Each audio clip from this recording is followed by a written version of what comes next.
So, hi and welcome, guys. Now we will cover the rest of the topics, that is like.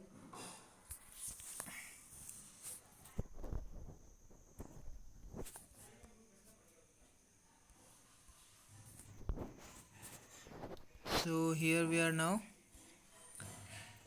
It's the mnemonic.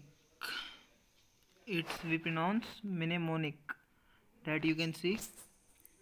So, in this property, it lets you specify the shortcut key or the access key or the button that you combine with alt to invoke to the button during run time. तो समझते हैं इसका मतलब क्या है। तो ये बता रहा है कि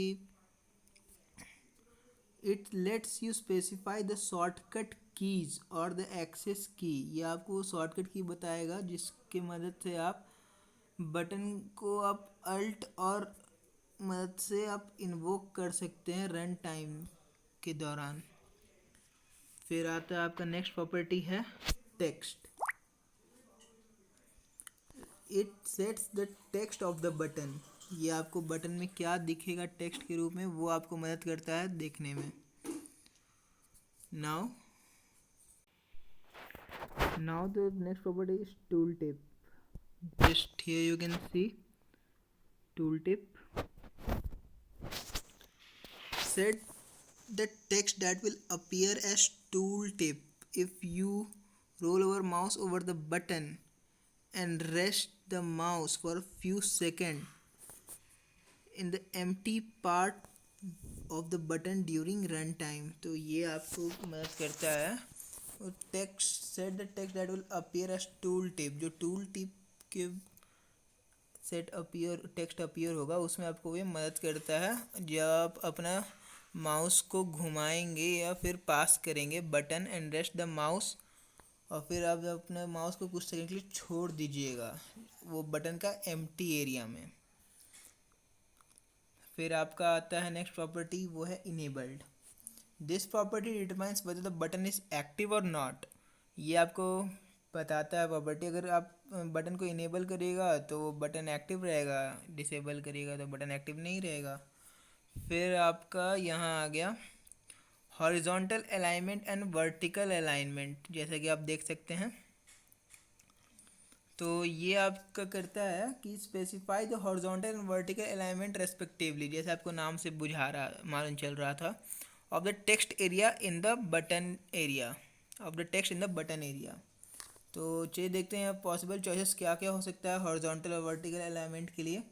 तो यहाँ पे आप राइट हॉरिजॉन्टल अलाइन कर सकते हैं या ट्रेलिंग कर सकते हैं, या लेफ्ट में वर्टिकल हॉरिजॉन्टल अलाइन कर सकते हैं, इसको लीडिंग फॉर्म में रख सकते हैं या फिर सेंटर में रख सकते हैं। और फिर वर्टिकल अलाइनमेंट में आपका हो गया टॉप में रख सकते हैं, बॉटम में रख सकते हैं या फिर सेंटर में रख सकते हैं। तो जानते हैं कि एक एक करके ये सब होते क्या हैं। राइट, आप टेक्स्ट को राइट में अलाइन कर सकते हैं, जैसे नाम मुझे आता है ट्रेलिंग। उसमें क्या होता है कि for the typical left to right orientation आप लेफ्ट टू राइट लिखते हैं तो आपको ये ट्रेलिंग आपको मदद करता है। Trailing and right are the same, और ट्रेलिंग करिए या राइट करिए दोनों ये सेम ही है। फिर आपका ये लेफ़्ट अलाइन हो गया जिसके नाम से मालूम चल रहा है कि ये लेफ़्ट अलाइन करेगा। फिर लीडिंग करेगा, for typical left to right orientation leading and left are the same, तो ये दोनों आपका सेम हो गया। फिर आपका आया सेंटर लाइस्ट हॉरिजॉन्टली, तो आपका ये सेंटर में कर देगा। फिर आपका हो गया ये वर्टिकल अलाइनमेंट में आते हैं तो आपका ये टॉप वाला टॉप अलाइन करेगा, बॉटम वाला बॉटम में अलाइन करेगा जैसे दिख रहा है, और फिर ये सेंटर वाला आपको सेंटर में अलाइन करेगा। तो चलिए जानते हैं कि आगे क्या है। ये हॉरिजॉन्टल टेक्स्ट पोजीशन और वर्टिकल टेक्स्ट पोजीशन। तो ये आपको क्या करता है कि specify the position of text along with the image. आपका इमेज के साथ टेक्स्ट का पोजीशन क्या रहेगा वो आपको स्पेसिफाई करवाएगा ये। If you have chosen an image for the button, अगर बटन का आप कोई इमेज चूज़ कर रहे हैं through icon property along with text, text के साथ अगर आप चूज़ कर रहे हैं then you can control positioning of text through these two properties.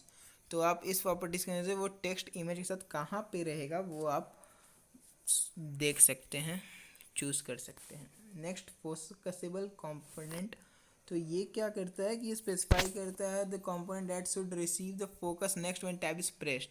Tab कर नेक्स्ट प्रेस करने से आपका कर्सर ये फोकस जो भी बोलिए आपका दूसरे एक जगह को एक्टिव कर देता है। तो वो ये चीज़ इस प्रॉपर्टी की मदद से आप कर सकते हैं। नेक्स्ट फोकसेबल कंपोनेंट फोकस लाता है ये मेनली कि अब क्या चीज़ पे आप काम कर रहे हो।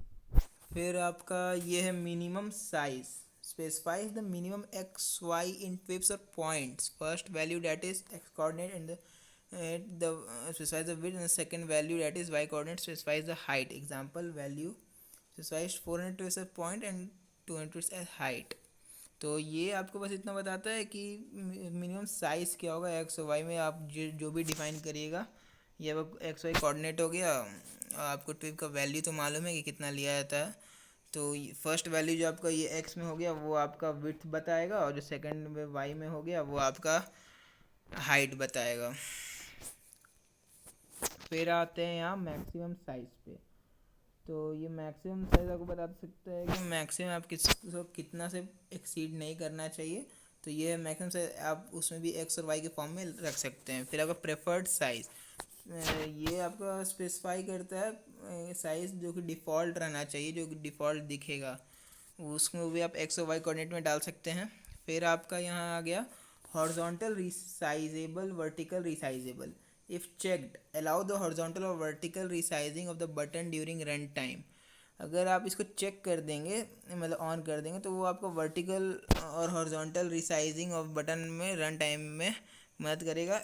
It if the container containing it is resized, मतलब जो आपको कंटेनर में रहेगा वो रिसाइज हो पाएगा। फिर आते हैं यहाँ पे, तो ये बोल रहा था properties like tool tip text enable horizontal enabled, उसके बाद horizontal alignment, vertical alignment, next focusable component, minimum size, maximum size, preferred size, horizontal resizable, vertical resizable, have something have some meaning for all the control, have some meaning for all the control supporting them, so we shall not be mentioning these properties again. यहाँ सम की जगह same होना चाहिए जो आपको यहाँ दिख रहा है। तो ये आपको बताना चाह रहा है कि ये जितना भी है ये सब ज़्यादातर प्रॉपर्टीज़ के लिए सेम रहेगा। तो ये आपको बार बार नहीं समझना है, जो आप एक बार समझ चुके हैं कि वो क्या काम करेगा वो वही काम करेगा सब में। फिर आपका यहाँ आता है वॉइड सेट टेक्स्ट, तो ये एक मेथड है। उससे पहले पढ़ लेते हैं यहाँ क्या लिखा हुआ है। Some commonly use methods are given below for your reference. तो ये आपको बता रहा है कि एक मेथड है जो कि वॉइड सेट टेक्स्ट है, वो आपका क्या काम करेगा वो देख लिया जाए। तो ये करेगा set displayed text display button to string value specified in parenthesis. तो ये क्या करता है कि बटन में जो भी टेक्स्ट रहेगा उसको स्ट्रिंग वैल्यू में कर देगा। जैसे कि उसका आप देख सकते हैं सिंटैक्स कैसे होगा। बटन नेम जो आपको बटन का नेम है, फिर आपको यहाँ से जो है डॉट सेट टेक्स्ट वो आपको लिखना है आई एम ओके। जैसे मान लीजिए आई एम ओके एग्जाम्पल के लिए है, तो आपको जो टेक्स्ट को स्ट्रिंग में करना है वो आप यहाँ लिख सकते हैं आई एम ओके में। और ये याद रखिए कि ये पैरेंथेसिस जो है वो देना ही है। और ये अब क्या करेगा, would set the text to specified button to I am okay, जो आप लिखिएगा वही स्ट्रिंग के तौर पे हो जाएगा। तो फिर देखते हैं आगे क्या है। आगे है स्ट्रिंग गेट टेक्स्ट। ये क्या करता है कि return the text displayed by the button, जो बटन में जो टेक्स्ट डिस्प्लेड होगा। Example for a button with text property set to test, अगर बटन में टेस्ट लिखा हुआ है तो ये आपका देगा स्ट्रिंग। आपको सिंटैक्स ऐसे करके वो आपको लिखना होगा string result is equal to जो आपको बटन नेम है और डॉट गेट टेक्स्ट। तो आपको बटन में जो भी टेक्स्ट होगा ये डॉट गेट टेक्स्ट लगा दिए तो आपको वो रिटर्न करेगा वो value. It would return the value of text property that is a string containing value test. और ये स्ट्रिंग प्रॉपर्टी इसलिए रिटर्न करेगा क्योंकि ये स्ट्रिंग लगा हुआ आगे रिजल्ट के आगे स्ट्रिंग दिख रहा है, तो ये स्ट्रिंग इसीलिए किया गया है। So thank you guys, thank you for watching.